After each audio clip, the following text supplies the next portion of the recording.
अखेर मयुरेश यांनी या सगळ्या घटनेचं रेकॉर्डिंग सुरू केलं आणि पुढे काय झालं ते तुम्हाला कळेलच। नाही मी पाठवणार, मी एक पुरावा म्हणून पाठवणार साहेब, मी पुरावा म्हणून पाठवणार। हे मी पुरावा, माझ्यावर गुन्हा दाखल झाला तरी चालेल, मी पुरावा म्हणून रेकॉर्ड करणार। मी जर का 105 रुपये साहेब, मी 105 रुपयाचं तिकीट काढलंय आणि रेल्वे कर्मचारी NRMUचं कार्ड जर खिशात घालून, हा बोला हे मी जेव्हा आरडाओरड केलं तेव्हा बघायला सुरुवात केली तुम्ही, त्यांना उठवलं।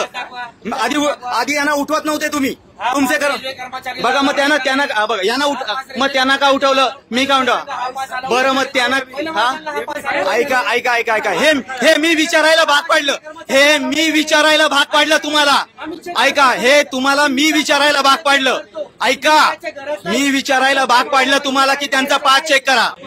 मला सांगा, त्यांच्या खिशामध्ये NRMUचं कार्ड आहे, त्यांच्यावर काय पावती पाडली तुम्ही सांगा, काय चेक केलंय तुम्ही, काय चेक केलंय, यांचं चेक केलं, त्यांचं चेक केलंय का, त्यांचं चेक केलं का दाखवा मला, त्यांचं चेक केलं का, नाही त्यांना पुढे काय घेऊन जाता, पावती का नाही पाडत त्यांची पावती का नाही पाडत तुम्ही, हे चुकीचं आहे ना। मी जर का 5 पट पैसे दिलेले आहेत याला काय अर्थ आहे, यांची पावती का नाही पाडत तुम्ही, नाही मला हा पुरावा घेऊनच जायचा DRM साहेबांकडे। प्रत्येक वेळी काय तुमचे रेल्वे कर्मचारी बसणार आहे, NRMUचं कार्ड खिशात ठेवणार, आम्ही 5-5 पट पैसे द्यायचे, वरून तुमची दादागिरी सहन करायची, यांच्याकडनं तुम्ही पावती का नाही पाडत आहात, मला TC साहेब उत्तर द्या। नाही बनवतील म्हणजे मी आरडाओरड केल्यानंतर बनवायला लागली ना, तोपर्यंत काही करायला मागत नव्हते। कम डाऊन नाही हो, हे चुकीचं आहे ना, आम्ही पैसे भरायचे। या घटनेतून रेल्वे कर्मचारी आणि रेल्वेच्या TCंची मगरुरी पुन्हा एकदा समोर आली आहे।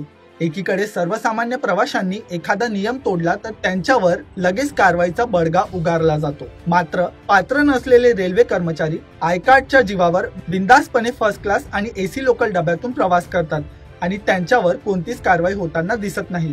त्यामुळे मध्य रेल्वेचे DRM या प्रकरणाची दखल घेऊन प्रवाशांशी उद्धटपणे वागणारे TC आणि फर्स्ट क्लास तसेच AC डब्यातून प्रवास करणाऱ्या रेल्वे कर्मचाऱ्यांवर कोणती कारवाई करतात हे पाहणं महत्त्वाचं ठरणार आहे।